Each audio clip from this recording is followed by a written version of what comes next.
If anyone has a bit of a challenge with that, even I'll share my email address. So anyone that doesn't want me to share the recording for any reason, that's absolutely fine. You can email me directly if you don't want to message in the chat box. No one's emailed me since I sent out the invite. So we'll carry on. 26 so far. I'm just going to keep an eye on the time, just for security reasons. At some point I probably will lock the meeting. We hear horror stories about these sessions being logged by inappropriate content. So here's the URL. You've arrived at the right session. Good morning to everyone who's arrived so far. We're just hanging on a couple of minutes because we have 40 people booked. We've got 26 in so far.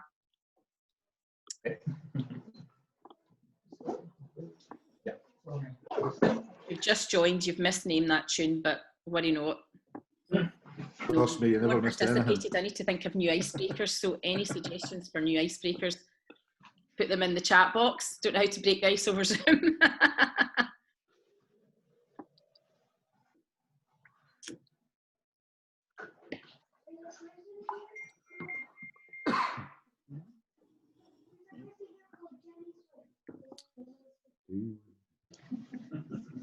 Maybe I should just suggest a sing-along. That's the best icebreaker. That might be the best.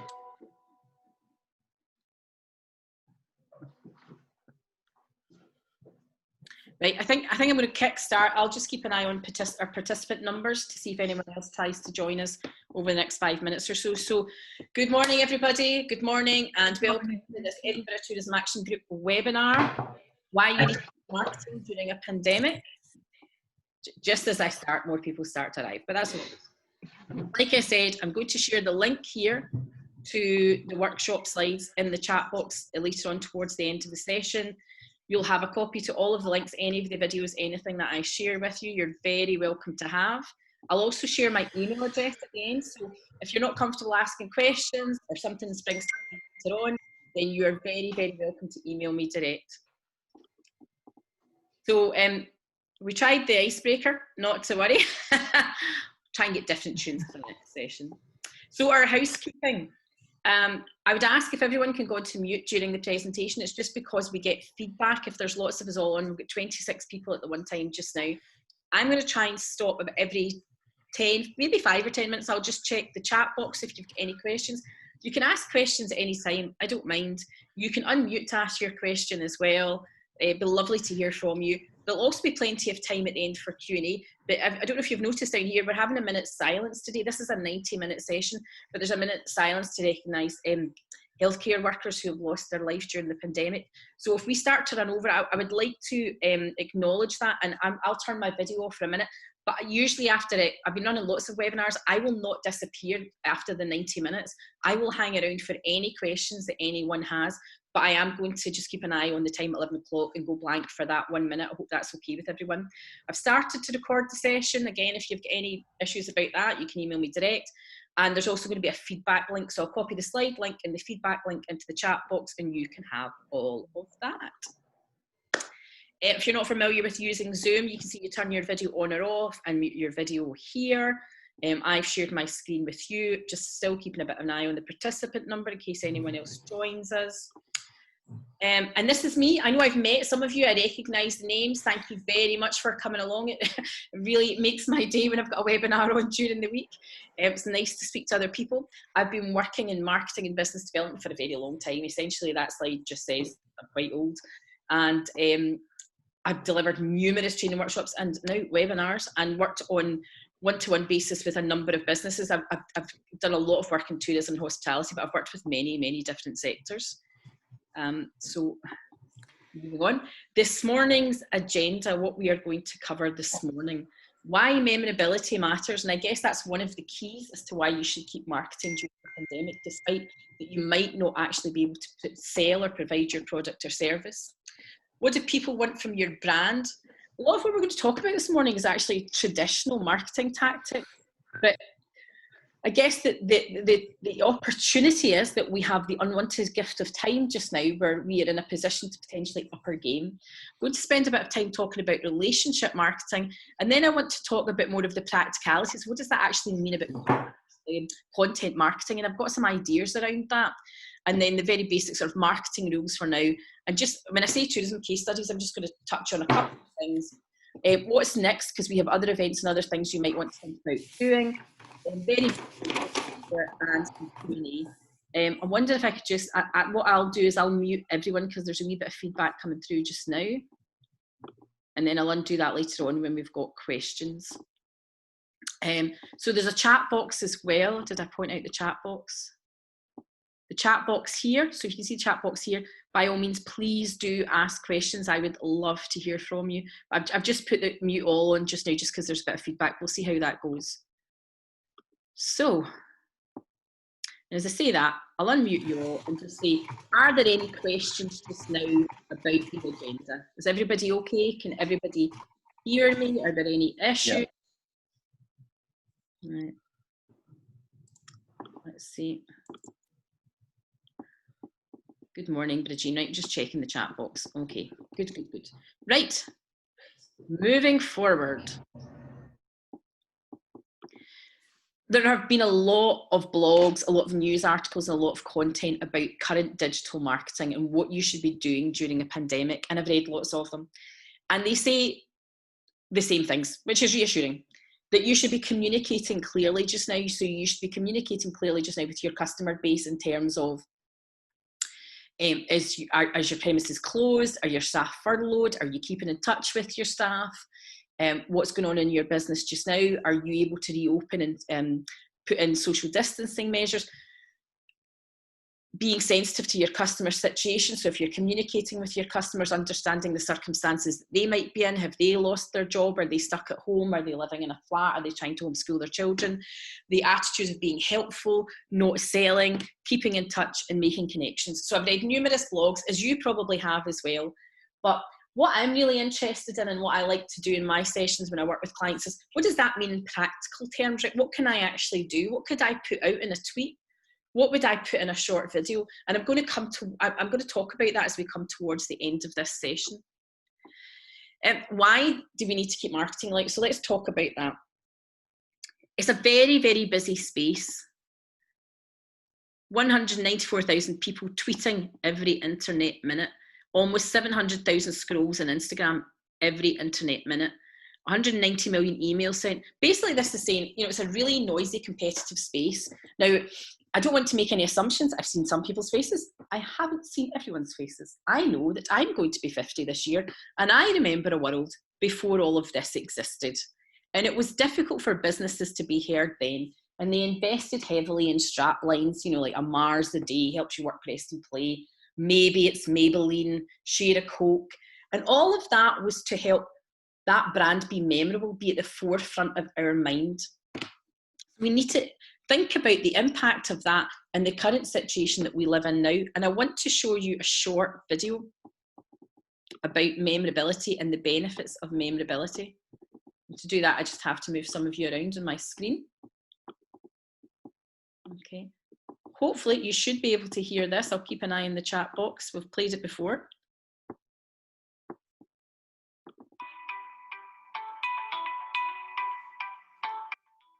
Everyone hearing it?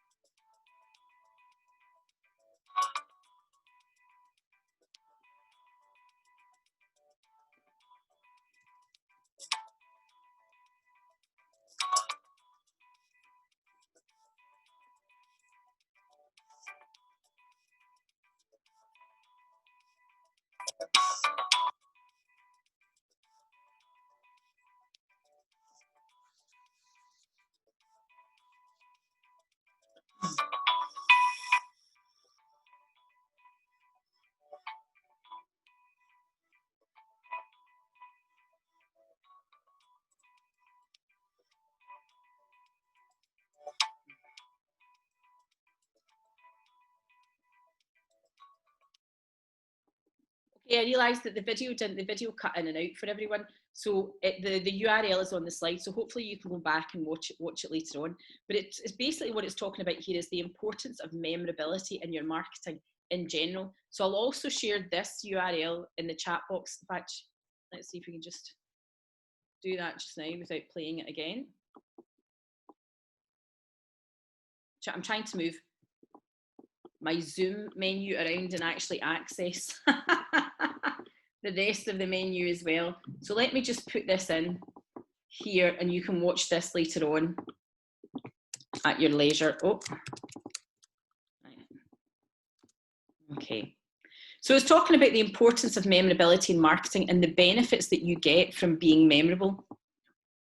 And that people are more likely to buy your product or service. They're more likely to leave reviews. They're more likely to recommend you to a friend. So this is a very important period of time where it's frustrating for us because we can't provide our products and services, but we don't want to let go of that hard work that we've invested perhaps in our social media marketing, in our email marketing, whatever the combination of mediums that you use, the customer base that you've built up, and have to start again whenever it is that we are allowed to sell our products and services. So it's important that we stay at the forefront of people's minds.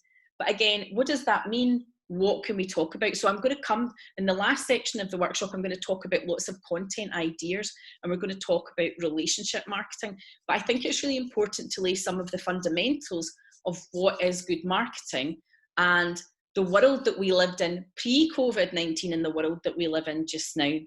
So I'm going to talk now about what do consumers want from brands. And I'm going to reference 2 studies that have said they want way much more than just the product or service. They want to have a relationship with you. But I should have referenced, there was a report I read many years ago. It was an academic report that said your customers want a relationship, not a one-night stand, right? So they're there for the long haul with you.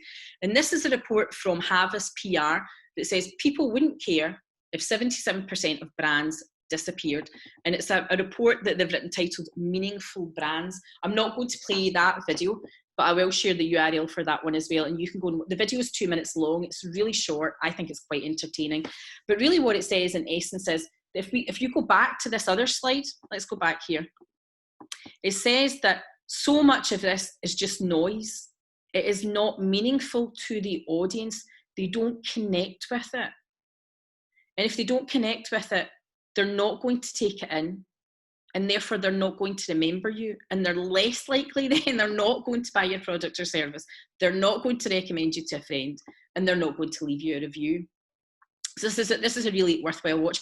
But the report then says, what is it that people want from a brand? What does it take to be a meaningful brand? And they've got it down into 3 sections. Now, this one's a given. And we don't need to worry about this just now. But it basically says that you deliver the product and service that you've advertised. Right? So that's a given. They expect that. But they expect other things from you. They expect personal benefits. They expect you to enhance their lives, to improve their lives. But that could be in a variety of ways. If you look at the brand Iron Brew or Greg's, they enhance people's lives not, well, I mean, arguably you could say it's through a steak, bacon, a fizzy juice, but it's because their content is highly entertaining and highly engaging.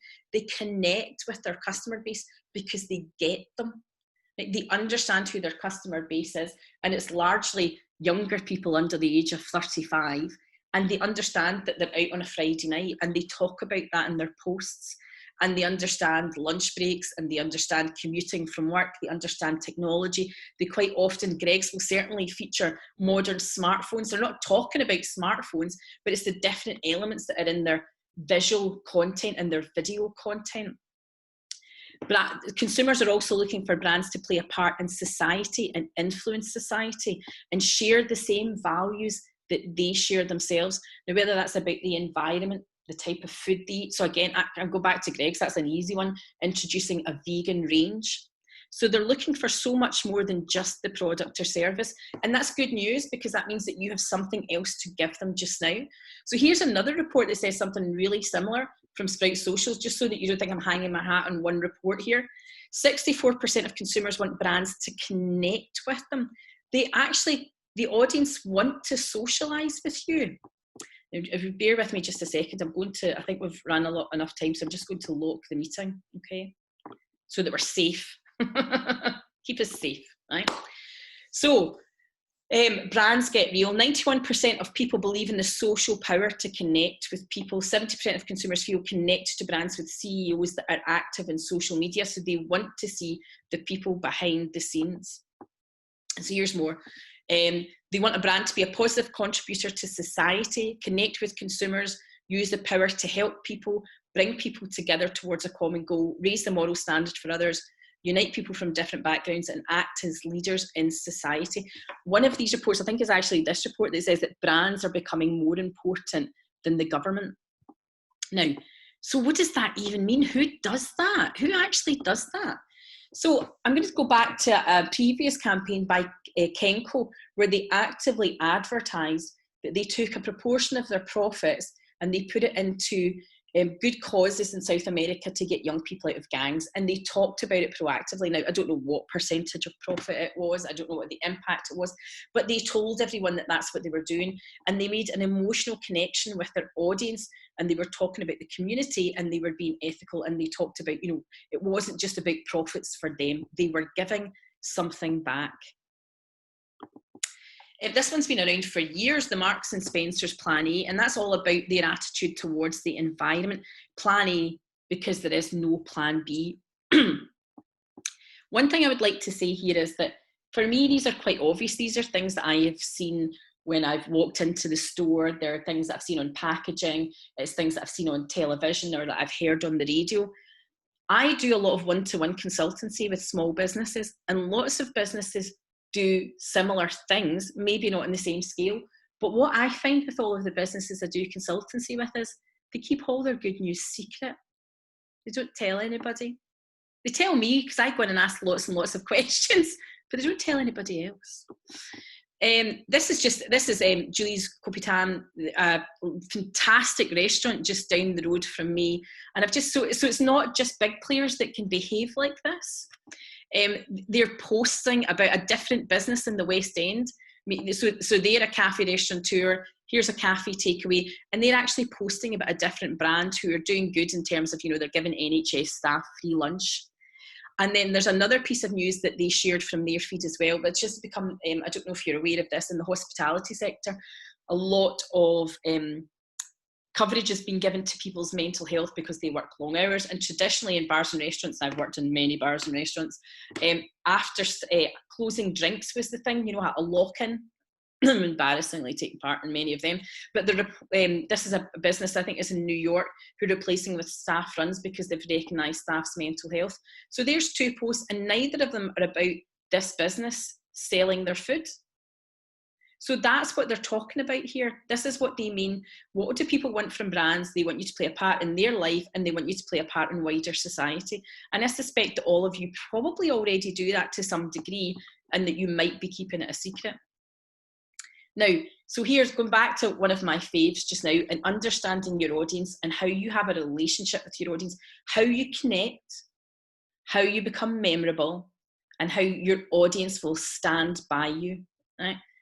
Saturday morning, this is so sad that I'd actually been up and gone to a spin class at this time, so I am not the standard demographic. Saturday morning, November the 16th, who needs this right now? On social media, asking a question, because if you ask a question, people can answer it. And here we have a bacon roll with a big steak bake in the middle. Who does need that right now? Come to the chat box and tell me who wants that right now. Who were they talking to? Saturday morning, they posted it about 9:30, posted it on Instagram as well. They got a lot more engagement on Instagram, and that will give you a clue, if you know anything about Instagram, who needed it. Some of you must know. Me, excellent, Cheryl needed it. John needed it. The honesty. I love the honesty. Well done, everybody. Why did you need it? Hungover people. Thank you, Jason. Straight to the point, Jason. These people were probably lying in their bed on their phone. They'd maybe not even... And so what do you think happened in the comments box? What happened here and in the comments on Instagram? They weren't... They might have been, yeah, exactly, Beth, spot on. They started to tag their friends, right? So they type in their friend's name, who have also got an Instagram or a Facebook profile, and those friends get a notification, ping, ping, I'm like, oh, there's something on my phone. And they get brought in, they get invited into this post.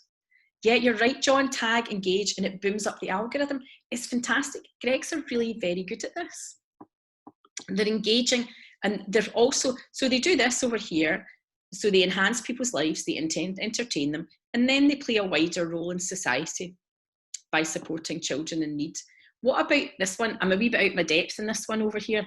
I believe, oh no, what's the name? Is Urban Decay do a makeup palette, bear with me, that looks like this. And apparently you take all these different colours, and if you apply it to different parts of your face, getting out of my depth now, it makes your nose look slimmer or longer, and your cheekbones look higher, and I think you look like one of the Kardashians, and you just look fabulous. So again, Greggs understand their audience. I love how they've rebranded it Greggs, and they always manage to get a bit of product placement in all of their posts. 30,000 comments. Now, you've already answered the questions, but I'll ask it again anyway, just to make you talk to me. What were the comments? It's the same answer as before. 30,000, 6,500 shares, 14,000 reactions. Again, I'm going out on a bit of a limb because I'm usually sitting on the sofa on a Friday night, but this is younger people getting together on a Friday night. They always go round to someone's house flat, they get dressed, they do their makeup, they have a few bottles of Prosecco. So this is all of them tagging one another, LOL, laughing out loud, because they get their audience. So that's more entertainment. So that's them playing a role in people's lives. And they can basically put their product into everything. They're very clever. Again, asking a question, you know, what would your Greggs ice cream flavour be?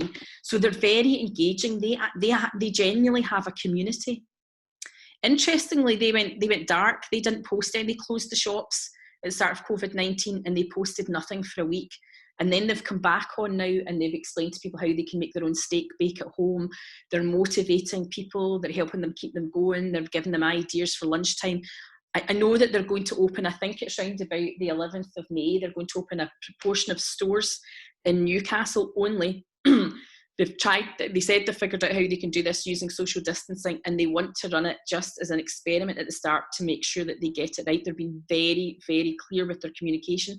But in the middle of all that, before they made the decision, they've kept in touch. They've cheered people up. They've entertained them. They've given them advice about having their lunch at home. They've understood their customers' circumstances. Now, what about this guy? What about this guy? It's 30 minutes every morning, Monday to Friday, but he's got a baby and a toddler. I'm not sure if I was his wife, how I would be feeling about this, but what he has done for his brand and the brand value, the equity of his brand is going through the roof, and at the investment of his own time. So that's what he was all about. He gave away his expertise and his knowledge for free, and he has now built up a brand value, so he can add his name to things. So I think it's HelloFresh that he works with just now. I've no idea what the sponsorship deal's worth or what he's getting paid for it, but I think it'll be reasonable. So this has led us in, hopefully this is leading us in nicely to this concept of relationship marketing. And I think back to, I've been reading these blogs for the past few weeks about how to market during COVID-19, and I'm wondering, where is everyone's marketing at anyway? Do you think or feel that you already have a relationship with your customers? So let's look at this. Relationship marketing is a type of marketing that focuses on cultivating deeper, more meaningful relationships with customers to ensure long-term satisfaction and brand loyalty. It's not focused on short-term wins or sales transactions. Rather, it's focused on delighting an audience and your customers for the long haul. Now, I said earlier, I worked for years now, 20 odd years now, with small businesses in various guises, been employed in small businesses, family businesses, been a consultant. And I know that when it comes to marketing, the preference is actually just always to sell.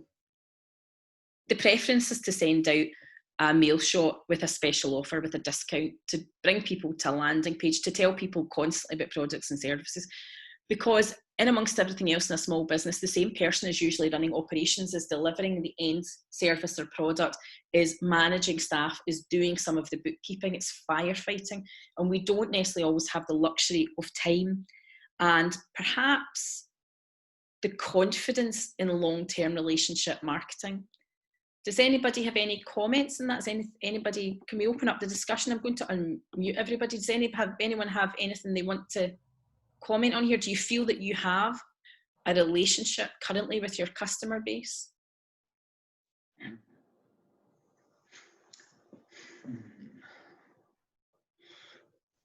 Or even in the chat box, what do you think? What does it mean to have a relationship?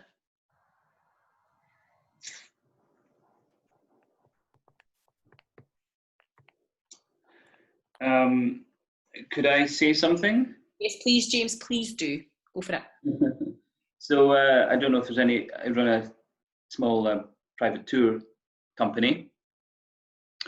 And, you know, it's, I'm sort of leaning, going away from selling tours to talking about and doing a bit more educational stuff in Scotland. Just introducing people through my very low amount of followers on social media, but the people I do have, just talking about places, little hidden gems here and there. So just keeping people interested, I suppose, in what's going on in Scotland, you know. Would it be fair to say that you're keeping in touch?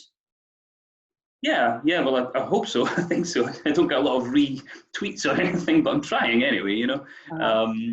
You know, and I mean, I'm just constantly, well, not constantly, once or twice a day, just putting different things up, little videos, that kind of thing, you know. So, quite often when I work with businesses in a one-to-one, you know, they'll say, you know, I'm keeping in touch, or I'm putting out content. I'm maybe not getting much engagement or retweets or anything back, and I'll quite often then suggest that we look at different hashtags that are popular, that there might be a lot of people are using, where there's a conversation going on, and we might make a list. We might try and find 10 of those or 20 of those that every day that we might take part in those thematically. So rather than have this sense that we might be talking to ourselves and not getting anything back, we try and perhaps go and join in others and get noticed. That we try and plan some kind of question or poll. You know, you can use these radio buttons on Twitter, on Facebook, but once a week we try and use a poll, and that we might actually even pay to promote that initially, so that we have this sense of a two-way conversation, or that there might be other brands or suppliers or associates. So that one of the posts I showed from Cafe Strange Brew there, they tagged another cafe in Finnieston called Peace. So they tagged their brand page, which meant they would get a notification. And according to some of the algorithms, a very small percentage of that brand's audience will also have been shown the post. So I quite often talk to people about being social on social media and thinking about it as going to a real networking event. And you can either stand at the back of the room and talk to yourself, or you can go in and mingle. And many years ago, the last consultancy firm I worked in, one of my colleagues, whenever we would go to a physical networking event, he would always badger me. I was like the team leader, I guess, and he would say, have you got the attendee list? Have you got the attendee list? And he would sit with a highlighter pen, and he would highlight everybody he wanted to meet at that event, and he would do what I would call is working the room. Yeah. I always kind of went a bit randomly and just spoke to everyone. I was always last to leave, and he would meet who he wanted to meet and then leave. And I think, of course, that's quite a good strategy for social media. What other brands would you want to hang out with that might give you more exposure? What groups are there using a common hashtag, and where could I use my time better? So I don't know if that's something that I think it's great. Well done. You're keeping in touch. And I think if you think, I don't want to assume too much, but most of us have relationships with our families, and we're trying to keep in touch with them. So I think it's a similar approach, if that makes sense. Yeah. It does, yes. Yeah, there's, I don't know how other people feel, but sometimes you're on social media, you feel like you're just shouting from the back of the room and hoping that it lands somewhere as opposed to being in the middle of the room. Possibly. Yeah, so I think if you can think about how can I get into the middle of the room and who do I want to be in the middle of the room with, that might help me get in. So thinking about complementary brands, not necessarily competitors, but complementary brands who already have the ear of your customer. So wherever you take your tour, is there a well-known cafe, bar, restaurant, museum, gallery that already has a lot of interaction, who would want to meet you? Yeah. Because you're likely to recommend that to them. Yeah, of course, yeah.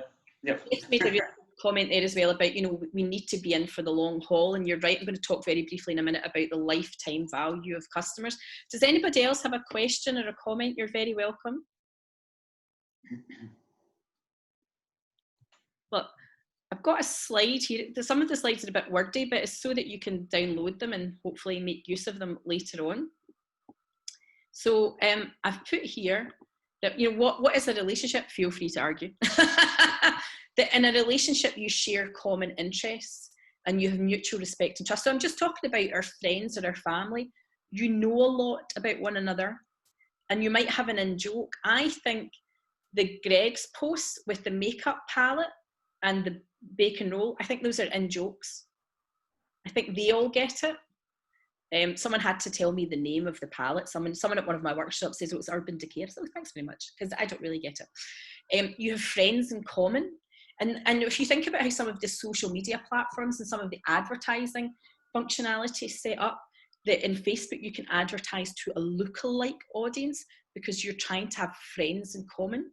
So what Facebook will do through advertising via a lookalike audience is that will identify people who have the same profile as an existing audience. So essentially you would have an email database and you would upload that into Facebook, and it would find all of those people, track their age, their location, pages that they've liked, perhaps their gender, and look at the key elements that that group has in common, and then show your advert to other people in the Facebook community who fit that. Friends are generally, if you're in a relationship, people are generally supportive of one another, even if you make a mistake. You like the same books or movies, and you sometimes might share secrets. I think that's a reasonable description of an average relationship. So what does that mean then for a customer relationship on digital? And again, feel free to comment. I think that means that you regularly hang out on the same social media platform, or you use similar hashtags. You might use a branded hashtag. A branded hashtag is a hashtag that will reference the business name or a strapline. So you've got like hashtag share a Coke, hashtag Scott Spirit. Customers tag their friends or they recommend your product or service. So that means you've got a relationship with them because they like you. And that's a bit like going on a night out. You go and many of you, I'm sure, have been in works nights out where someone's brought their friend, and so you'll have a really good time. The crowd at the office are really good fun. But equally, there are other people you wouldn't bring along because think, they won't like this. They wouldn't get it. A relationship with your customer in digital means that they will like and comment on your content. James, I'm thinking about you there. It might be that you've just not met enough people yet. Yeah. The business will ask these customers questions, and the customers will respond. Now, your audience absolutely want to do that. If they didn't want to engage with you, programs like I'm a Celebrity and X Factor, who all have interaction with an audience at home on the sofa, they wouldn't work. The world want to do this. They want to answer your questions. They want you to tell them that during this period, you've decided to redesign your logo. And you've got to decide between 2 or 3 colour schemes. What do they think? They want to answer those questions. And that you both share intimate details. What does that mean? Now, that might mean that you tell them about why you started the business. It might mean that you tell them when it went wrong and how you fixed it.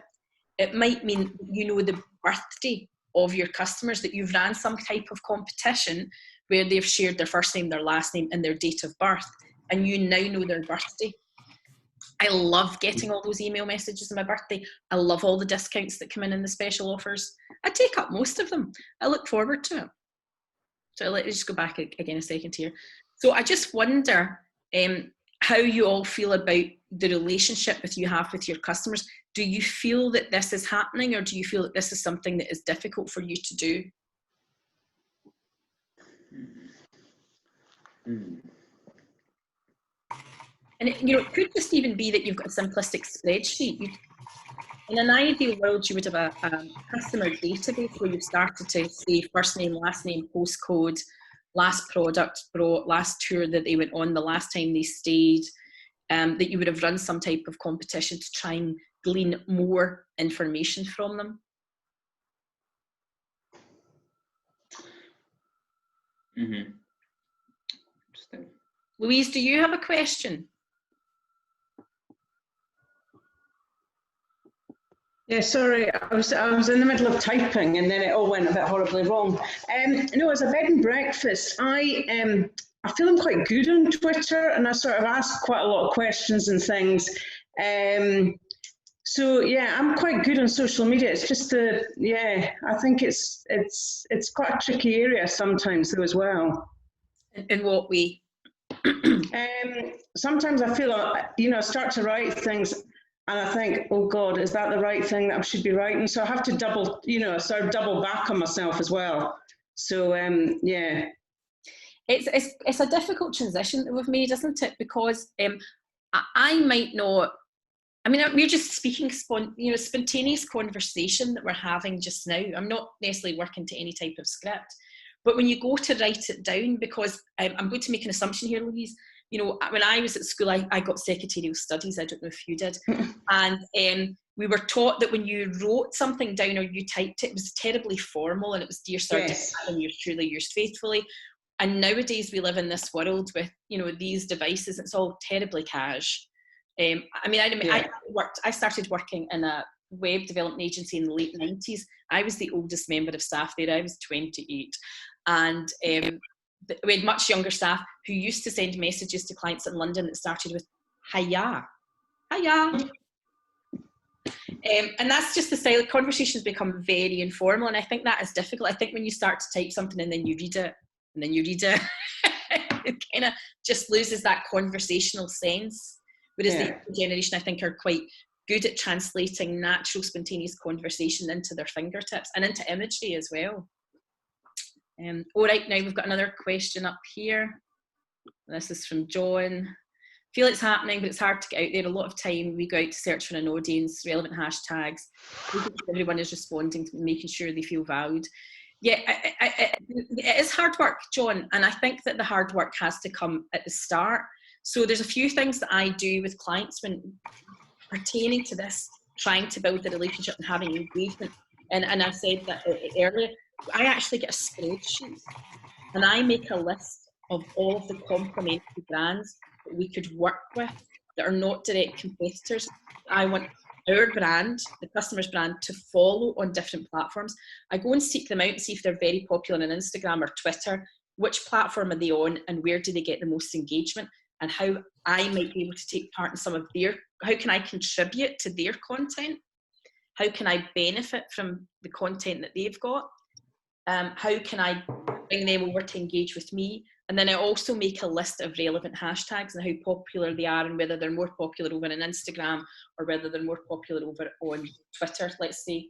And then I think about, right, how can I, if I post once a day, 7 days, what proportion of my content will I allocate to being social and social media? I'm not just talking about me. How much will I allocate to networking? How many times a week? So will I ask questions once or twice a week? Will I tag a complementary brand, a supplier, someone that I admire once a week? Will I go and post a review of another complementary brand or a supplier or a work colleague? How can I treat this the way it's meant? How can I be more socially active? How can I network better across these platforms? Does that make sense? Yeah, it does. Right. Okay. We've also I've got a message from info@Cairngee Birth. Is that right? If I said that right? Sorry, I don't know if I said that right. So you're a small museum and there's a strong relationship with family audiences. Oh, you've guessing that you've continued to engage. Well, you think your engagement is low.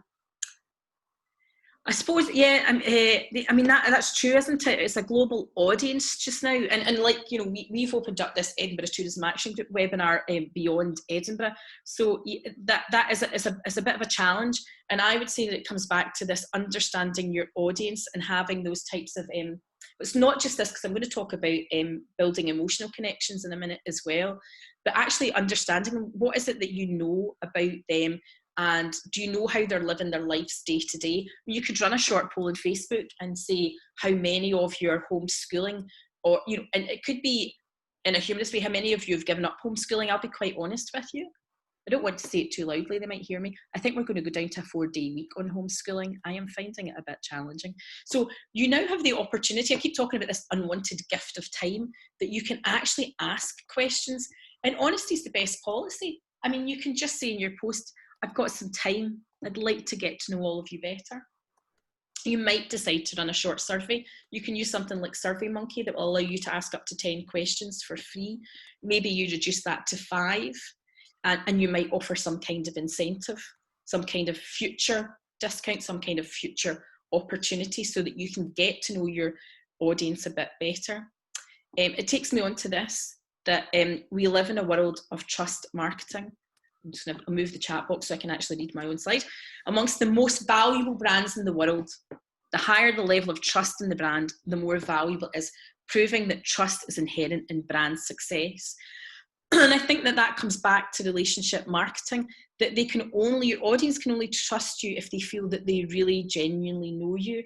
So if I think back again to all of these businesses that I've worked in or for, where the preference at times is to focus on selling, then how do the audience really know us? Because have we shared any intimate details with them? What have we shared? And an intimate detail might actually be your skills and expertise that has got you into this position that you're in just now. That will help build trust. It helps build authority. The knowledge that you have of your product or service, the things that you have learned on your journey that have made you into the business owner, the individual that you are today. And that takes me back to something I said earlier as well, is I find out so much of this when I'm working on a one-to-one with businesses, when we are sitting down, I guess in a private room, in a relaxed environment with a coffee. My clients tell me amazing and wonderful things about themselves, about their success, about the hardship that they've faced, the journey they've gone on to get to where they've got, which is fantastic social media and marketing content, and they've kept it a secret. And it's also part of their story, that they're not sharing these milestones or challenges as they go along the way. And that's what helps build a relationship. Those are the intimate details. And all of this is good standard marketing practice that existed pre-COVID-19, and that you possibly have the opportunity just now, if you have time in your hands. It depends on your circumstances. It depends if you're better at homeschooling than me, that you might be able to invest in now. Right. So what does this actually mean for practical content marketing now? And I think I've probably made a number of suggestions, but do you guys have any suggestions? Do you have anything that you want to share? Even just general questions or huge frustrations? Content marketing. Content marketing. So we recently, have just ironically, we're celebrating our 15th year in business, and it's a lovely new website. It's just almost completed with a nice 15 years in business banner, and of course nobody seems interested at the moment. But on the website, we put a backstory on the About Us page about how my parents, travelled to, immigrated actually to America in the 50s, and but they came back to Scotland, of course. And that's kind of what my family, that's where our love of travel started, because they were the trailblazers to a certain extent in our family. They left Scotland and went off to the New World to start a new life, but it didn't work out. They came back, so we've built all that into the About Us page on our website, just to show a bit of history, really, and are things like that worth is that worth sort of sharing on social media, building that sort of relationship? I think that is worth. I was about to ask you the question of that content. I don't know if it's 2 paragraphs, 3 paragraphs. I don't know what it is. How many social media posts are in it? So how do you break that down into a story, into a series? Yes, of course. And Yeah. explain to people that you're going to share the story over the next 2 weeks or over the next month. And bearing in mind as well, I've got it written down somewhere, there is an optimal number of characters that you should use in a social media post. Now, it's something like 80 to 100 people don't like paragraphs in social media posts. They won't read it. You might get likes on a post where you've got paragraphs if you've supported it with an image, but I can guarantee you people are not reading the paragraphs. So I wonder how you might break that down into individual posts, and that some of it might be questions as well, and what imagery you might support each of those pieces of the story with. Fiona's just added a comment there about that. Finding and sharing old images of your family travelling make it more meaningful. I think nostalgia is fantastic. We do, it's nice to look back and think about different times. I mean, certainly one of the things we've been talking about in our house is that, I mean, we're absolutely, probably like all of you, we are desperate to go somewhere that is not here. And I've been discussing this with my friends as well, saying that actually just going to a beach in Scotland, just have a very basic day out, will be so incredibly special. Yes. But there's something old-fashioned about that, that back in the day, you got wrapped up in the car, your parents took you to the beach, you dipped your toe in the water no matter the temperature, you maybe get an ice cream and you come back up the road. And that was a big day out. Whereas now, up until 6 weeks ago, we had so much, we could do so many things. Not many people dreamt of taking a flask in the car because there's so many cafes and restaurants and bars. So it's almost like, will we be going back to those times? If we're doing this slow release, and it might, I think it would be really good fun to look at some of those old pictures. And I think that that's quite a nice full circle story that you've got going on there. Yeah, well, that's what we tried. All being well, it would have been nice, but here we are in lockdown, and we need to think of a different way. But yes, so well, it's what for me, what you've been saying about this relationship is something I hadn't really thought about properly, and certainly from our short time together so far, I've taken a lot from that. So thank you. No, not at all. I mean, I grew up in the offline world.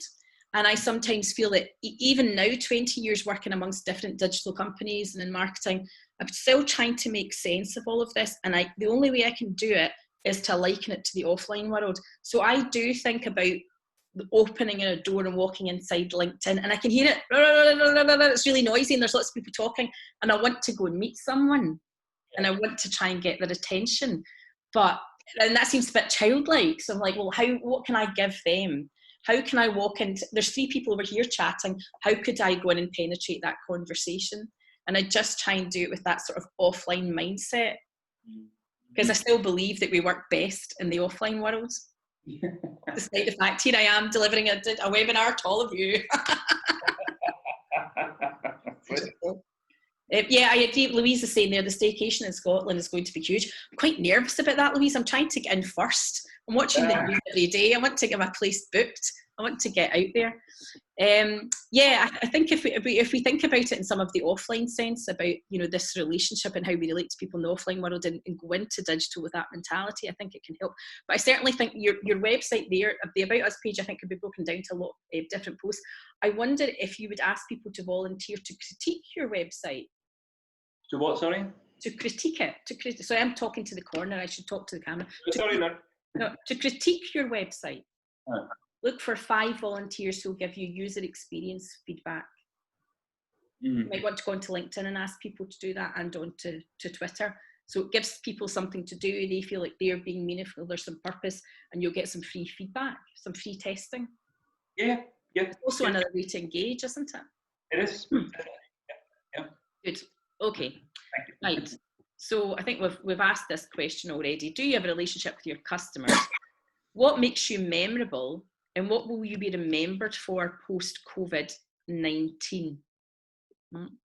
So what is the kind of the unique thing about your business? What is it that makes you memorable? If you go and look at Greg's debate, because I do things like this, it's a bit sad. I go through their posts on their Instagram grid or on their Facebook page. They manage to put their logo in nearly every single post and or one of their products, whether it's a cake, a donut, or a pasty. Even if it's just in the top corner of the image, they manage to get product placement or their colour palette, their range of blues and yellows that they use in their logo. So I think that is one of the things that makes them memorable. If I think about Iron Brew, it's their sense of humour, if we can call it that, which might be quite questionable. It's their sense of humour that makes them memorable. This is something that I'm interested in, is the personality of brands. So there might be, I don't know how many Italian restaurants in Edinburgh, Glasgow, numerous museums throughout Scotland, different beaches that we could all visit. But what is it about your behaviour or the style of your content that might make you memorable? So if we live in this very busy, competitive world, and this is for, I'd love to say that I made this up, but I didn't, is that your brand personality, how you come across, might be the only unique selling point that you've got. Right, so we've got Alice is saying here, is it appropriate or distasteful to start asking visitors to book their visits for later in the year? Yeah, I don't like, distasteful sounds a bit extreme, doesn't it?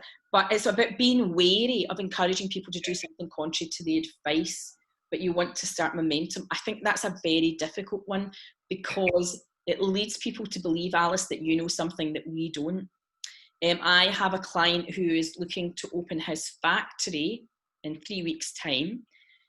People are asking him for orders, and I believe that, without getting into any of the detail, I think that he can do that, but he has to be very clear about his social distancing policy, and he will have to put that out there. It's related to the golf sector is all I'm going to say, because I don't want to mislead anybody, but there have been nods to it in the news, but there hasn't been any formal statement. So I'm feeling a wee bit uncomfortable about what's happening and about announcements. He's quite firm in the date that he's going to open, and I'm a bit like, maybe. So I don't think that I would encourage people to make bookings just now. I think it could whip up a bit of a storm. And Louise is saying that a lot of your guests have booked for next year, which is just fabulous. It's fantastic, isn't it? But who made the comment earlier about the staycation? Was that you, Louise? My mouse keeps disappearing. But I do think that Scotland, to some extent, hopefully gleefully overrun. But I'm not sure that I'd be encouraging people to make bookings for any particular date right now until there's some formal announcement from the government. Jason, you're saying that you've continued to engage, and some posts have been great with lots of shares and comments, but it's really hard to be consistent. What do you mean by consistent? Do you mean to keep posting? It just, sometimes it's a little bit all over the place, and it's not, we're posting about different things on different days. There doesn't seem to be any consistency to it. Do you think it's thematically consistent to your sector?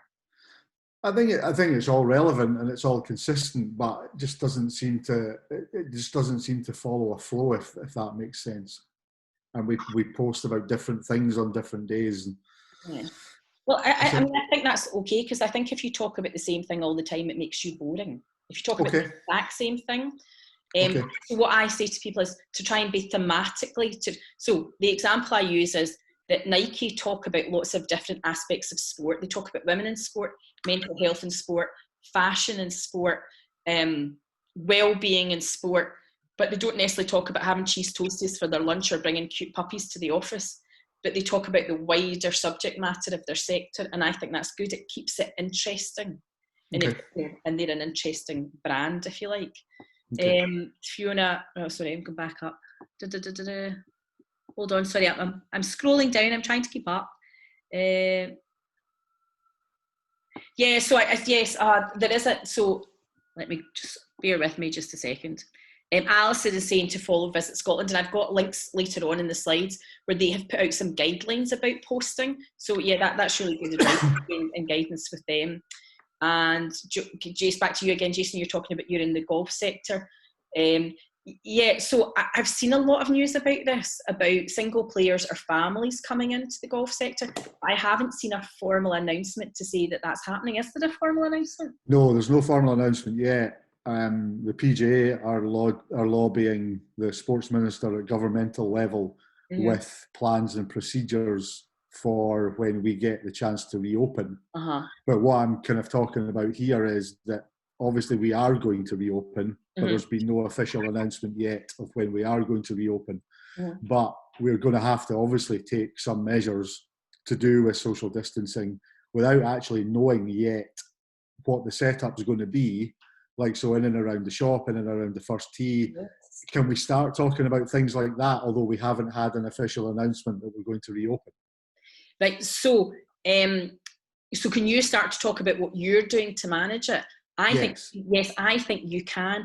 I think you can talk about your plan, because when the first time I read it, I said to my husband, how will they manage the car parking, the entry time, coming through the clubhouse? That was my query. So if you have a clear process, this is what I'm concerned. So I've just emailed my client this morning and said, can we put together a clear process so that when the phone rings or someone asks or they accuse us, that I have a very clear statement. And I think that you can talk about the plans that you're putting in place, because it reassures people. It shows that you're thinking ahead. It shows that you are getting ready. And it reassures. I have a bit of a fear. This is what I was talking to my client about this morning. I have a bit of a fear about envy from other businesses and sectors that are not able to do what you're doing. Who are going to kind of like, a bit of a nag. And I said, absolutely. And I think that's very clear. Be ready. So I think that I think that you can. It shows that you're responsible. And it also would have to be robust enough that when we do get official word, that we might have to adapt some changes to it. So what we are putting in place is a plan, but it would have to be adaptable, because we might not be able to do. We might have to make it even more robust. Does that make sense? Yes. So that's part of your social media post you just said out loud. This is part of our adaptable plan. Right? And I think if you make that really clear, then it will manage any potential negative backlash, and it just shows that you're being really responsible and you're not misleading anyone. Thank you. So Alice, you're saying something that you've hit the nail on the head. It feels like I know something others don't. Like, I mean, that it does. Every time I see a headline that looks hopeful about something, when I was in the Scotsman about the golf yesterday, wasn't it? And somebody had already spoke to me about it. I clicked on it immediately because I thought there was a date. I was very excited. I don't play golf, but I could try. Well, that's the thing, you see, because we may be one of the first sports to reopen, and there is going to be a kind of envy, if you like, from other sports. What I mean by adaptability is that we're going to have to really kind of start then marketing quite hard. Some markets maybe that we've dipped the toe into but not really gone into in any great depth, like trying to introduce families to the game, for example, because that's going to be people from the same household are going to be able to play together. So it might be something that mum or dad has never done, but the kids do, and all of a sudden we can develop kind of family relationships. And that's something that golf has really struggled with. Oh, absolutely. I can see a lot of people wearing golf jumpers. They're not as bad as they used to be, honest. No, it's just the retail therapy aspect. It just sounds fabulous that way. Good. Okay. So going back to this, the benefits of relationship marketing. Connection breeds loyalty and bottom line growth. Investing in relationships with customers directly impacts on business revenue, and it strengthens customer loyalty. When customers feel connected to your brand, more than half of them will increase their spending with that brand, and 76% will buy from them over a competitor. We just want to feel that as customers, we want to feel that you can hear us and that we're involved and that you connect with us. I love that Saturday morning post at 9:30 from Greg's, and thinking about all those people lying in their bed with messy hair and smudged mascara and half an eaten pizza, just lying there kind of laughing out loud and tagging their pals going, yeah, I really need that. I really need that right now. And feeling connected. Real people are the key to authentic relationships. So what this basically says, the customer, they want to know you. They want to know that there's real people that, and this here, real people. So real people don't always get it right. Real people aren't always happy. Real people are frustrated. Real people are scared. And I think that it's okay to talk about all of that, because that's what builds the connection. Again, I'm not really, am I a fan of reality TV? I don't know. I try not to watch it, but I get drawn in. But that's what happens on I'm a Celebrity. Some celebrity breaks down crying and half the world are all going, oh, God bless that person from EastEnders who I can't remember their first name. But that's what you see, that's what you get. And this is what your audience are looking from you. So I think it's okay to say that you want to plan ahead, or that you're feeling frustrated, that you're trying to learn a new skill. What is this? Is this week 6? I haven't really learned anything new. I promised myself all sorts of things. It's taking me longer than it would normally work at home because there's 4 of us in the house every day. I think it's okay to talk about these things. So people want to learn more about you. 70%, for example, report feeling more connected when a brand CEO is active in social media, and 72% of consumers report feeling similarly when employees share information about a brand online. So they want to get to know you, and they want to get to know your team. And the reason this is valuable and it's important is because we need to think about the lifetime value of the customer, not just about the customer that we're missing today or the customer that we had, but the entire family. Now, again, it was a delegate at a workshop that told me this. I am conscious I'm recording this, so I could get the value wrong. But something like a John Lewis customer is worth something like 600. One John Lewis customer is worth £600,000 to the business. Why is that? If we think about this lifetime value. Think about all the things that John Lewis sell, and they're part of the Waitrose group. So you're looking at their children and everything, and their family. Yeah, so, it looks at the entirety of the family, and thinking about, the mother takes her children there and buys school shoes or school uniforms or holiday clothes or furniture for the nursery, and that child grows up and then has their wedding list in John Lewis, and then they do likewise, and they shop at Waitrose. My parents only buy white goods from John Lewis. They think it's insanity if anybody goes anywhere else, and we get gifts from John Lewis and they shop in Waitrose.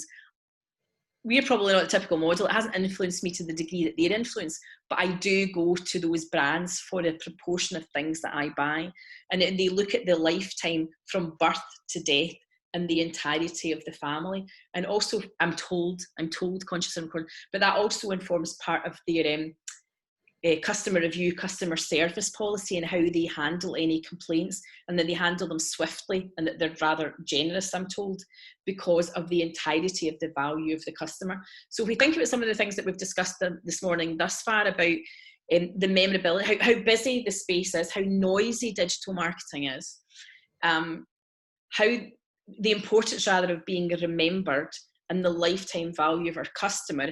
If any of us were thinking, well, we'll just take some time off just now, then we shouldn't do that, because we'll have lost all of the good work that we've put into our marketing to date. So Jason's saying, would you advise putting your logo into every post? You could do. I've seen people do that using something like Canva, where it's down in the bottom corner like a watermark. You could do that. It might be that you consider the colour palette that you use in imagery. So if you look at Greg's, they don't necessarily always have, rather obviously, the Greg's logo. They don't use the logo, but quite often what they do is they'll use one of the paper bags with the blue logo on it, and they put something else on top of it so you can see a bit of the logo. And one of the things I've talked to clients about as well is that sometimes not every single post, but maybe a couple of times a week, that you reference your own brand name in the post. Like, so you would say, so today ETAG, or I'd just like to introduce you to a new member of staff at ETAG, that you use your own brand name. Because it makes me think back to traditional marketing and how brands marketed on a mass scale, and the way people say to one another, do you want to go for a Starbucks? You want to go for a Starbucks? Or you should Google it, because they've remembered those brand names. And I've become aware of posts that I see on social media, but I can't actually remember the name of the business now, because it's so noisy and because they lack consistency, that they're not recognisable, that they don't necessarily have a style. Last year, I kept getting adverts for this lovely white summer dress, and I thought, you know what, it was in Facebook. I thought, I'm going to buy that before I go on holiday. And I couldn't remember the name, so I couldn't Google it. And so I didn't buy it. I was at the shop. They lost the sale. I couldn't remember them. I guess you'll be wary of using the logo if you're using, what do you mean by this? Be wary of using the logo, John's saying, of UGC. I'm not understanding.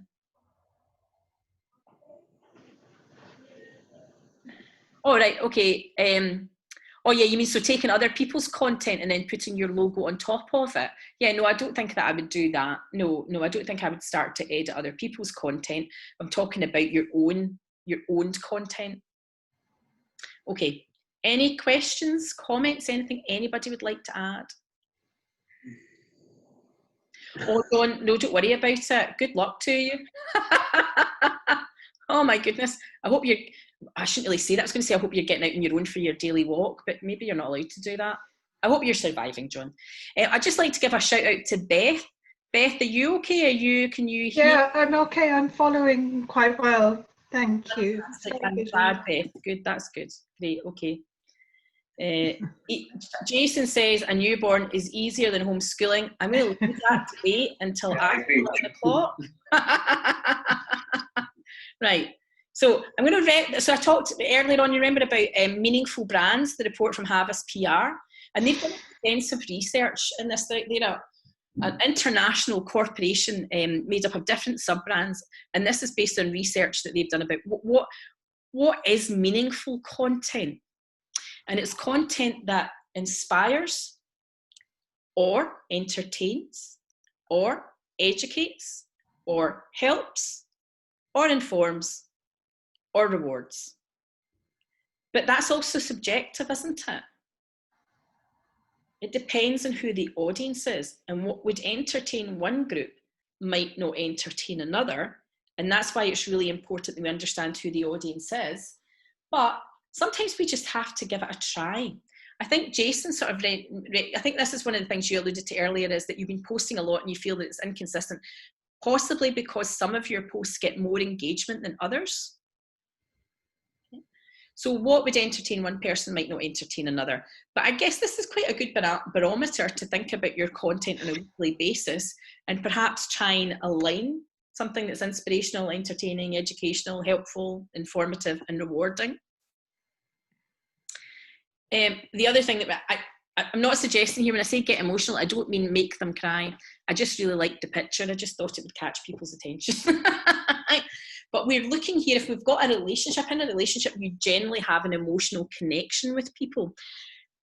Studies have suggested that 70 to 85% of buying decisions are based on how people feel about the brand or how they feel about the products or service. So that is them having an emotional connection.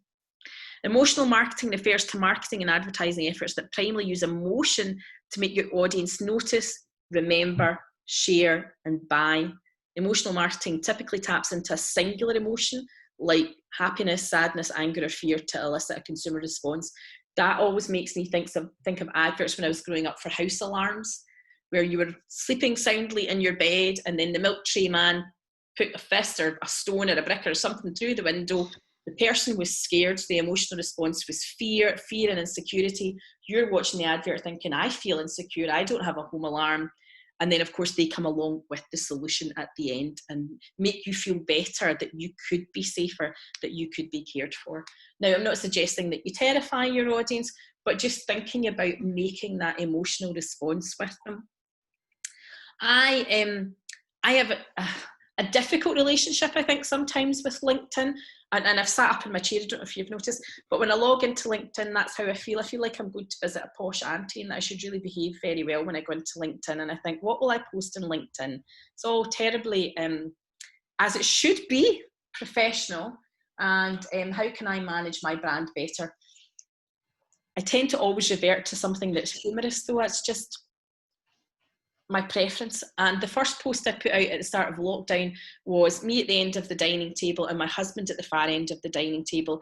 And I put in the post, and this is true, this was authentic, genuine, said that I often complain to my husband that being self-employed is lonely. ... Be careful what you wish for. And here we are 6 weeks on, him and I. But I didn't put that in it. But actually, that got more engagement than anything I've tried to put out about an academic report or any research. I think because it made that emotional connection, it was also relevant, and lots of people got it, a bit like the bacon roll in the morning. Lots of people were now going into this situation. So it's an emotional, I think it was entertaining because it got a ridiculous number of likes and comments. And it was timely. So just some things that you might want to think about there. Now this is busy, but I wanted to be able to leave you with some practical things. So if we're trying to build a relationship with people, if we're trying to make an emotional connection, what could you actually talk about? You could talk about how you and your team are coping or not, and build empathy. I don't know about any of you. I've quite enjoyed not going out to work. I've quite enjoyed not commuting. It's been nice being around the house and cooking more. Until about Thursday of last week. No, not so much. You could talk about how you're maintaining your business, whether that's whether you have equipment to clean, whether you have new knowledge, whether you have to change products or services. And I think that can help build respect and trust, that you're caring and you're looking after your business because you're getting ready. So I suppose that kind of alludes a bit to what Jason was saying. Part of that business maintenance might be trying to figure out, how am I going to get people through the golf shop? How can we make this different? It could be that you're teaching your skill, that you could be giving your expertise out. So James, you were talking about tours. I don't know if you could do some short, brief history lessons. It might even be something that only lasts for maybe between 2 to 5 minutes. So go back to the type of content people want. That is also rewarding, helpful, and educational. You might start to... Yeah, do you think that's a good idea? I think so, and I've got no problem sharing this with other people, and I'm sure people have thought of it. But two of the things that we're looking at as a podcast, and possibly YouTube. But you've got to be responsible. So, for example, if we can go 1 mile from our house, you could technically take your camera or your recording device out with you. Staying within the 1 mile radius, and maybe talk about something local history, So yes, that's definitely something that we're looking at. So yeah, just again, it all falls under the engagement, I suppose, doesn't it? So, yeah, it does. And we've got a video workshop coming up that I'm going to tell you about at the end. So that'd be good. Look out for that. But you might also have previous content that you could reference. Wait, James, are you in Edinburgh? Where are you? Yeah, I'm in the Edinburgh North. Yeah. So one of the things I did with my kids on the school, so they've got schoolwork in the morning, and I've made up the timetable for the afternoon, and I've created a film club, and I made them just so that I could do work, watch all of the Harry Potter movies from start to finish. Now, the offshoot of that was that then people started to launch quizzes, and they naturally went to look for other Harry Potter related content. Now, I'm not saying it has to be that, but there could be something thematic in your geography or around your tours that might appeal to a new audience, a younger audience, or the same audience that you could make. So a bit like maybe once a week you might tell the story of your family and how you've come back to be back in Scotland and become a tour guide. So that might be one story thread. But there might be some other theme that you could pick from your tours. Yes, yeah, definitely, yeah. I don't know if you've introduced any of the team, and your team may have changed now. I now have a team. I had no team. And I have actually introduced my husband a couple of times. I probably didn't get his consent, but anyway, it's done now. Nostalgia, right? So this is back to you, James. When you got started, why you started it, what is your passion for your business? What do you love the most about your business? But that could also be what you don't miss at all. Now, that's informative and entertaining, and this could be what you miss the most or what you don't miss the most. It could be the bookkeeping, it could be something really boring, it could be something. I just prefer being in a room with people at workshops. It's just easier. I think that everybody that's at the workshop feels more relaxed because the door is closed. it's not been recorded, and even when it's not been recorded, it's not going across the World Wide Web, because we're all maybe a bit cautious about security. We usually all have a cup of coffee together. I get everyone to introduce themselves, and it's just easier. Right? I enjoy that, and I think that people give off a physical energy, and I'm really missing that just now. What are you most looking forward to when your business opens in the future? So I think, but you can disagree, chip in, that these are all content ideas that will help you build a relationship if you don't have one, or maintain the relationship if you do have one, or start a relationship if you don't have one. And I've put there not to look to profit from it, because it's certainly the theme that people are coming together on a community basis. People are volunteering, we're doing things for free, we're adapting our products and services. I've got a list. You might want to talk about when you got your first review, and remind people that you do have good feedback. Remind people that you are one of those trusted brands, that you have brand equity, and maintain the respect that you've went for so long to build up. You might want to talk about how your product or service has developed or changed over time, or even about how it's going to change in the future, to reassure people. Remember, I talked about if you have a relationship, you share intimate details, you get in jokes, you know things about one another. I wonder if you should talk about your favourite books, box sets, podcasts, YouTube videos, because if you have that in common with your brand should have a common connection with your audience, then you're entertaining, you're being helpful, you're being informative. You can also ask for feedback on it. This is a bit of a cheesy example, but Richard and Judy have a book.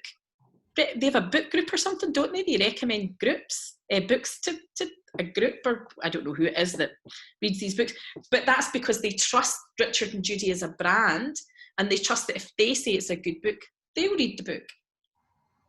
I was thinking about this as well, as that there must be a whole number of movies and films and books that are all about travel and tourism and food and drink and hospitality. So you could still keep it quite thematic, or about sport and golf. A virtual tour, you could do a virtual tour of your house. If you decide that humour's your thing, and I've said don't clean it. I've decided to give up cleaning the house. That was quite good for the first few weeks. Do you have a new hobby? Again, sharing, entertaining, building relationships with your audience. So this is from HubSpot, one of my favourite marketing resources. When you show deep empathy towards others, their defensive energies go down. Their positive energy replaces it. And that's where you get more creative in solving problems. But that's also making me think about relationships and the relationships we can have with our audience. Does anybody have any comments or any questions, anything they want to add just now? No? Okie dokie. Right, let's move on. This is just a suggestion, because we talked about making an emotional connection. There's a massive range of emotions you might want to tap into. I prefer to go to humour. That's just me. 10 reasons why humour is a key to success at work. It boosts morale, it's a stress buster, puts others at ease, supports creative thinking, builds trust, might be part of your brand's unique personality. The list goes on, there's a link here. So again, it's just something to try and inspire you and help you out and think about, gosh, if I need to keep marketing just now, what am I going to talk about? How do I want to come across? What will people find engaging or attractive? So Jason, you're saying here, I posted this morning about the best 5 golf-related films with a wee video, and the engagement's been quite good, and asked a question, and that's really fantastic. What are the 5 golf-related films? Do tell. Inform us. Oh, wait a minute, I need to check what I posted. Oh, that's okay, that's fine. I can't, there's 5, I'm very impressed. Caddyshack. Oh God, yeah. The best game ever played. Legend of Bagger Vance. Happy Gilmore. Oh, I know that one. And Sevi. Gosh, but I deliberately missed out a couple, because that's when people have come on and commented, but you've missed out such and such. Oh, that's. And I really didn't think that post would go anywhere, and I've been quite surprised so far.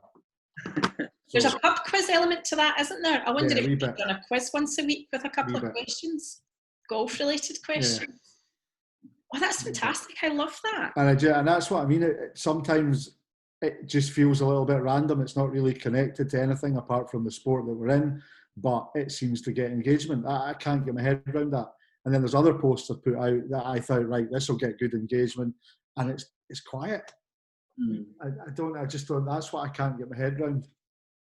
I mean, some of this sometimes might depend on the day of the week and the time of the day, and anything that might have also happened on the news. And but it just, I wonder if you go through the content and see if there's any pattern. I absolutely did this in LinkedIn, and I went a couple of years ago. I've done this on LinkedIn. I went to great length to find. I did a lot of research. I did a lot of research once on virtual reality and on voice search engine optimization, and posted a very short post and added my comment into why this was a really good thing for people to read. Now, you could say this is down to the people I'm connected with, but I've got about 1,500 connections on LinkedIn, and I would get 2 and 3 likes.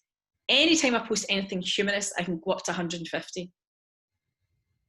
Now, and I just wondered if it's because so much of the news is quite dry on LinkedIn.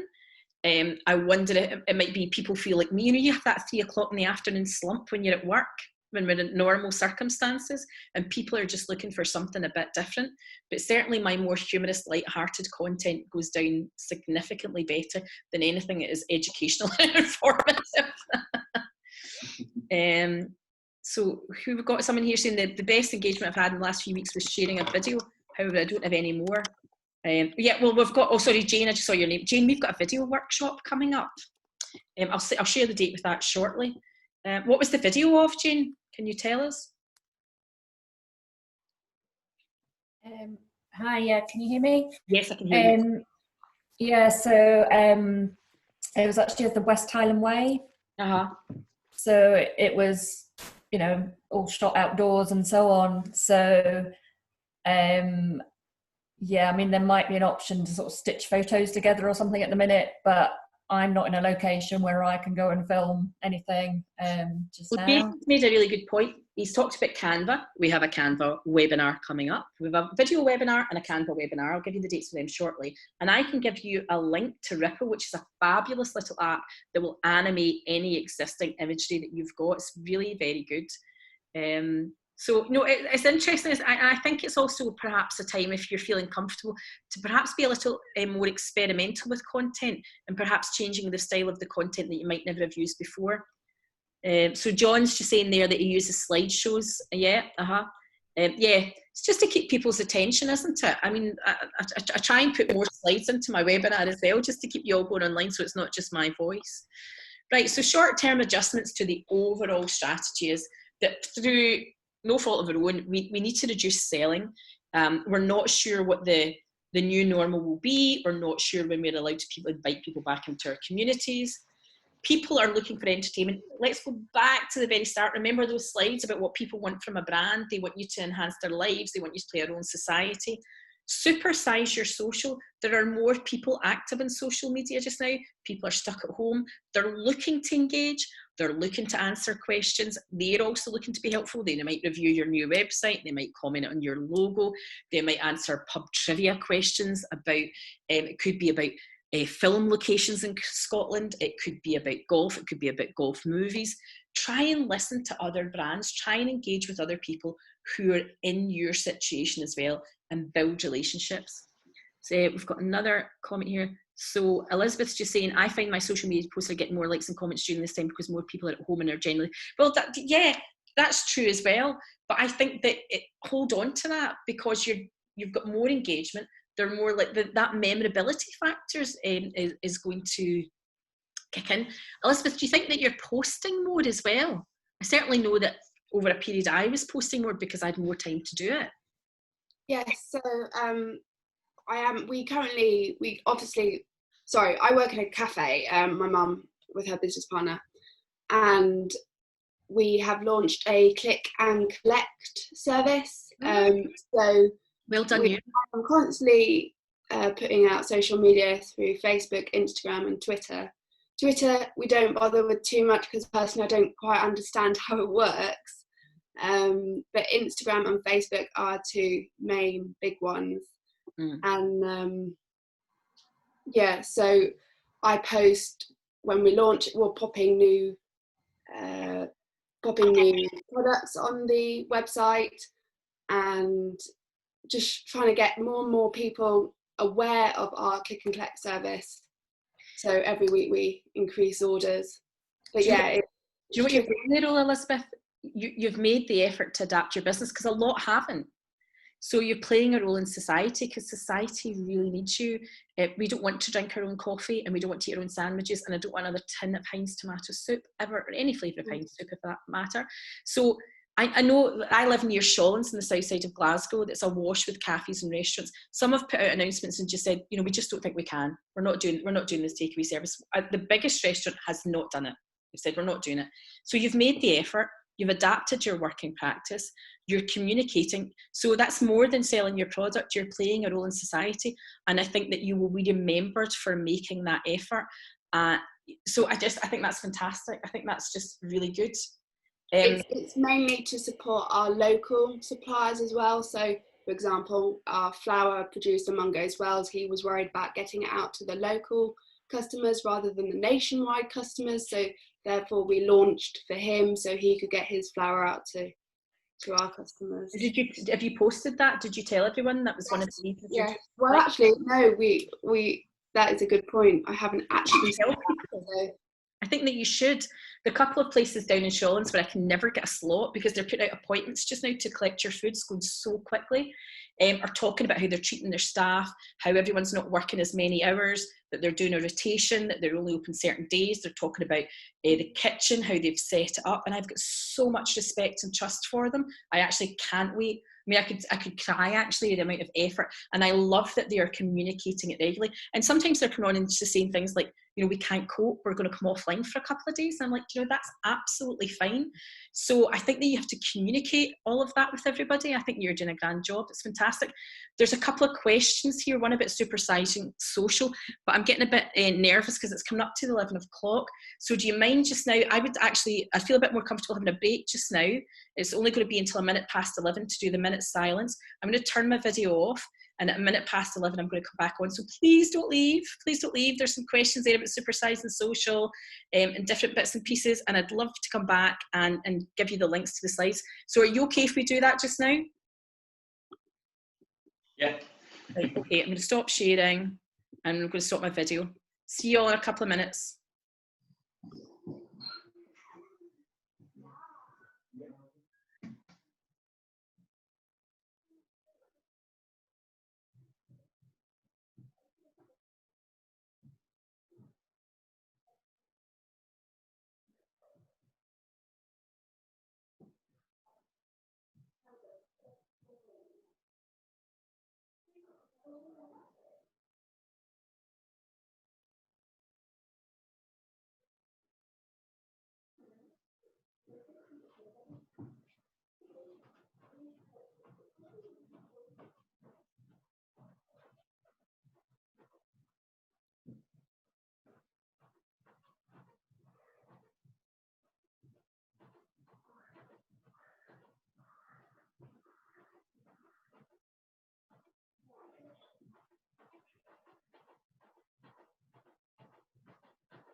That's me back now. Are you hoping you're all okay? We're all back together now.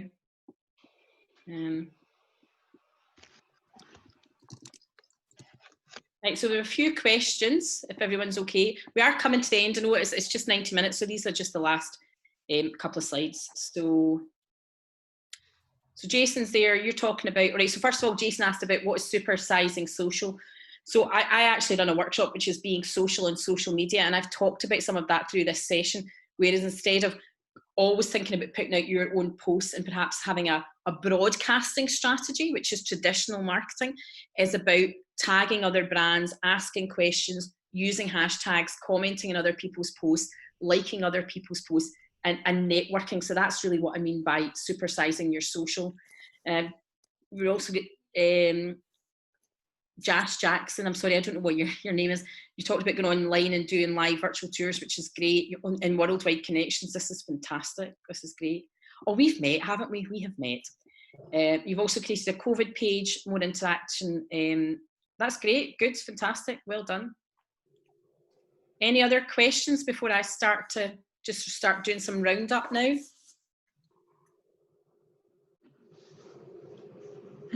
So there's other things we can do. I mean, a couple of you talked about a new website, but you might want to use your own website. Even if it's not a new website, you might actually want people to ask people just to do your current website and do some user testing for you. Right. Oh, I had unmuted you all so that you could ask questions. I'll just put you all back onto mute again. Sorry about that. There we go. Maybe it's a good time to start investing in Pinterest. People might have boards of places that they want to go and visit in the future. It's perhaps a good time to audit your brand. And by that, I mean, look at your brand identity across your website, your Facebook, your LinkedIn, your Twitter, business cards, brochures, anywhere that your logo appears. Does it look the same? Do you have consistency? It might be time to freshen up your website, change your cover images, freshen up for people coming back. It could be time to, what could you do to engage people? Could you launch some competitions that are not necessarily about booking the product or service at a discount just now, that would get everyone involved? So I put there, draw your next holiday. I'm sure you've probably get much more creative ideas than I do. You may have come across some current campaigns from the tourism sector, from Edinburgh with Love. A view from your window, absence makes the heart grow fonder here from the Visit Scotland campaign. I'm going to try again and show you this video here from Facebook. When I talked about making an emotional connection, I loved this video. This made an emotional connection for me, for sure. I think I've got it already lined up. So let's have a look. This is from Scotland's Farming Union. Weathers a lot together. From snowy beasts to rampant rain, we know we'll see sunshine again. And no one knows what the future might hold. But farmers keep producing food to feed the young and the old. From Caithness to Galloway. From Angus to Ayr. Let's not forget Ireland, to be fair. We know it's not easy, but we're all in this together. Let's all play our part. We shouldn't be having a blather again. For generations we've been working from home. So stay safe and stay at home. And look forward to times when we can get our own. Milk, meat and everything in between. We'll ensure the smooth sailing of our quarantine. We promise to keep working so you don't run out. Including the grain for whiskey, so don't be in doubt. Our families to yours, we have you covered. Let's all work together until we've recovered. Sledge.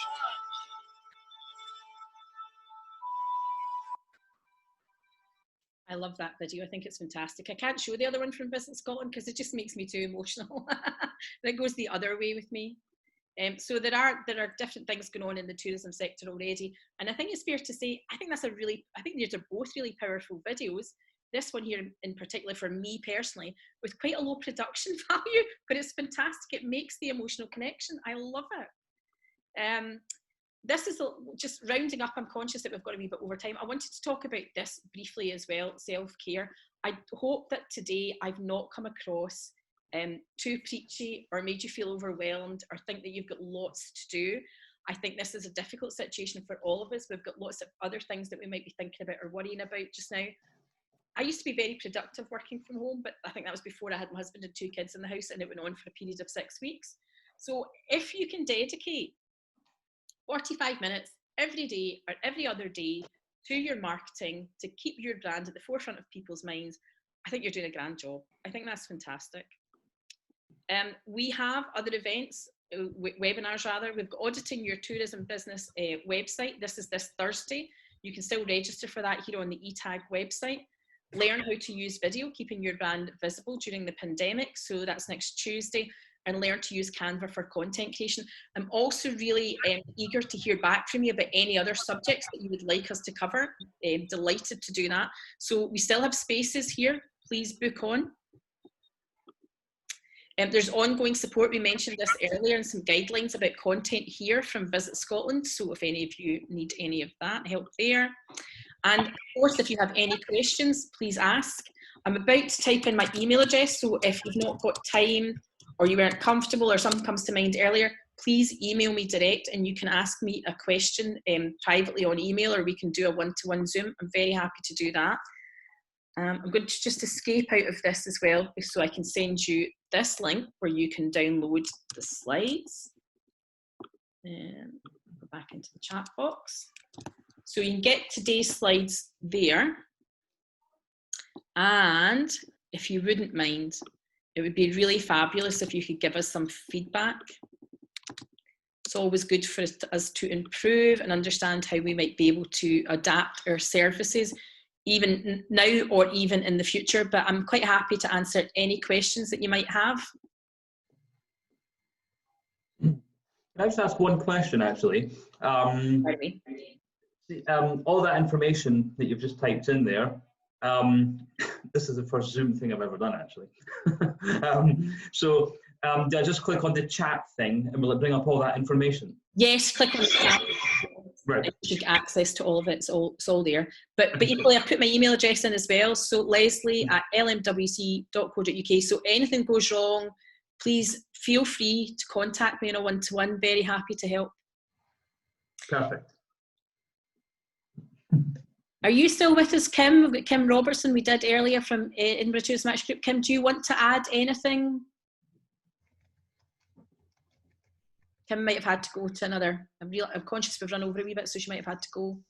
I'll hang about here for the next 5 or 10 minutes. You're all feel free to leave. And I'll just wait to see if anybody wants to ask a question, and then I'll end the meeting. But thank you, all of you who have logged in and taken part. I really appreciate it. Thanks, Leslie. That's great. Thank you. You're very welcome. Oh, thank you indeed. Thank you, Leslie. Thank you, Leslie. Very, very welcome. Thanks for coming. Hope the baby's okay, John. Thank you. You're welcome. Thanks for coming. Thanks, Cheryl. Thank you, Lillian. Thank you. Thank you. Thank you, Holly. Thank you, Beth.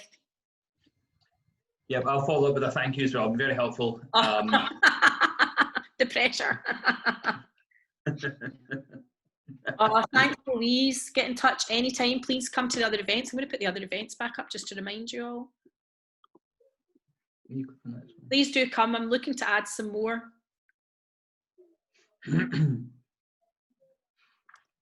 Yeah. What do you think? Actually, before I head off, what do you think of going out? You're saying, yeah, I could do a tour of my garden, add a bit of flavour to it, add a bit of humour. That would be quite easy, I think. What about going out? It's trying to get this balance between being responsible. Incidentally, I did my last tour of Scotland on the 14th of March, and I basically have been self-isolating since then. So I've literally been in the house, my wife's been doing the shopping and we've got the kids in the house, So I've been incredibly responsible with everything, but yeah, I would like to go out and do a little bit of videoing, but I don't want a backlash, I don't want to, you should be at home, why are you out doing that? Because people, in the main, for me anyway, luckily, I've got a good experience on social media, but I have seen a couple of people who have had a little bit of nasty stuff about why promote your tours when people are dying and all that kind of stuff, you know. So it's a tricky one, isn't it? Do you know what? It's tricky, but I think it's be very informative with that, because I think that you know, you get the app for the map where you can put in your home and get directions. I mean, every day you could from your home on the map, you could go a mile in a circular, and you could take a screenshot of that and just say today's tour. From here to we're going north, and today we're going northeast, and so that's backing you up, saying, you know, if I've put it in maps, my home address, and I'm going to take a mile every day round in a circular direction, and we'll go to that end spot. Now it could be a derelict building. Well, there's a story everywhere, though, right? There's It's a mystery tour, and you could ask the audience as well. You could say, tomorrow, should I go east or west? Yeah, brilliant. Yeah. That's it. And I think that's been responsible. You're going a mile, and you're staying within your radius, right? And I think that's brilliant. Yeah. Where are you going to go today? Yay! I'm looking forward to it already.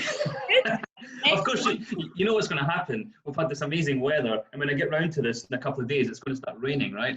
But I know, but it's that's something to talk about as well, though, isn't it? And then, you know, how do you get dressed? How do you,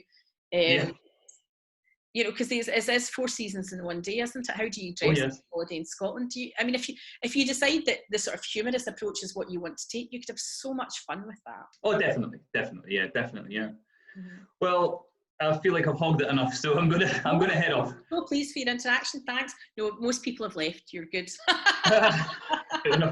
I'll pop onto I think I should be able to do the video one on Tuesday, so I'll probably pop onto that as well. And well, thank you very much, Leslie. It's been really great fun. Everybody. I really appreciate it. It's not easy from home. Thanks. Take care, James.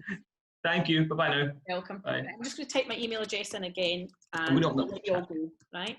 So there's my email address in the chat.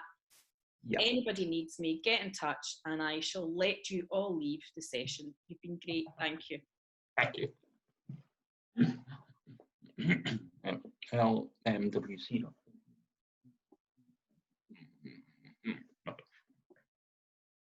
Bye, folks.